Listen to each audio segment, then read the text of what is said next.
Yes, what the Alexander Graham Bell did for the telephone, he invented it. Well, David, it's a little bit early in the year now, but temperatures are starting to cool down. You know, there will be plenty of people who will be thinking about the ski season ahead.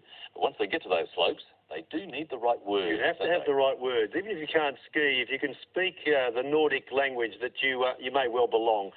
Now, one word is piste, P-I-S-T-E, which is the ski trail. It comes from the Italian word pistare, which is to tread down. So the sort of tamped snow, which is sort of most popular with skiers. Also in fencing, piste is the strip in fencing that the contestants compete upon. Now, slalom is that very popular downhill race with the artificial obstacles, the gates that you have to avoid. It's like this very intense meander down the hill. It's a, I like that description, an intense meander. Yeah. It's one of the most intense meanders you can imagine at that speed. A Norwegian word, sla, is slope, and lam, L-A-M, is their word for track, a little bit like piste, and in fact it is also the source of the word lane, most likely from that Norwegian idea of a track. Now, if you do a large sort of side swipe with an abrupt stop, that's called a stem Christie, and it has nothing to do with Agatha. You can dispel that mystery. It has everything to do with the old name for Oslo, the Norwegian capital, which was formerly Christiania. So it's essentially was the Nordic form of skiing.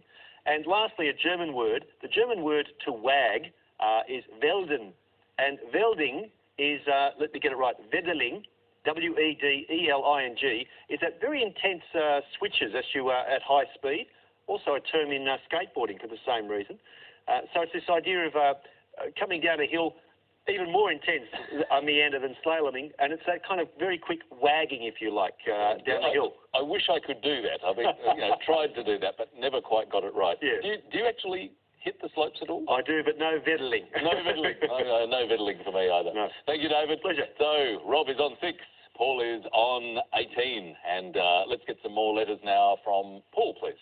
Lily, if I could have a consonant, thank you. Thanks, Paul. F. A vowel. A. And a vowel. E. And a consonant, thank you. D. A vowel. A. And a consonant. R. And another one of those consonants, thanks, Lily. G. And a vowel. I. And finish with a vowel.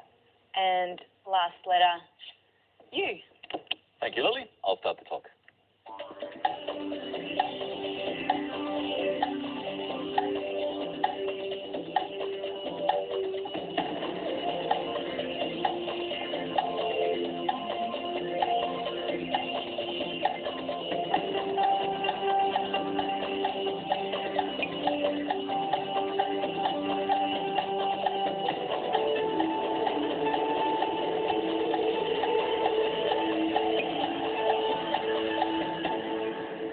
How many that time?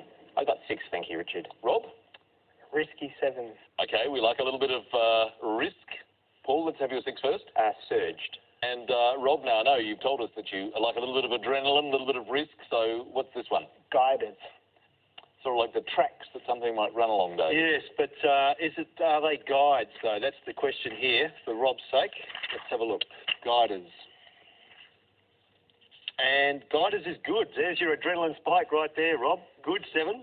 Mine was a little sweeter and a little less frantic, and that was sugared, also for 7. Well found. Good score for Rob, 7 points. Well, after that nice scoring with that word, Rob, some more letters, please. Can I start with a consonant, please, Lily? Thanks, Rob. V. And another one? M. And another one? C. And a vowel?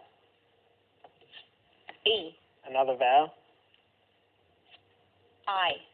Another vowel? A. A consonant? F. A consonant? S. And another vowel, please. And last letter, O. Time to think.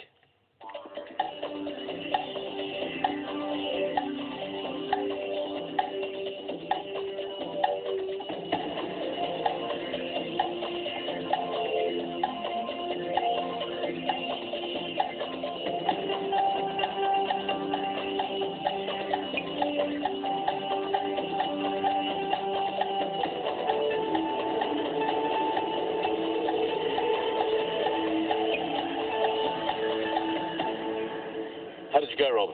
I have a 6. Paul? I have a 5, thank you, Richard. Let's begin there. Comes. And yours, Rob? Cameos. Just that extra letter, David. It's a really lovely 6. Well played, Rob. These were quite funky, these consonants, to use a technical term, Richard. So what did you find?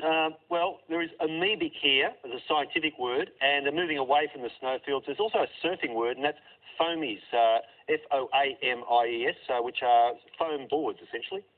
Very nice. From cell to foam, and Rob scored 6 points. So let's mix it with the numbers again now, and Paul, what would you like? I'd like 1 large and 5 small, thank you, Lily. 1 large and 5 small. Thanks, Paul. 1, 2, 3, 4, and 5. Let's see what we have. 3, 10, 9, 1, 8, and the large is 100. The target to reach is 938. Very big.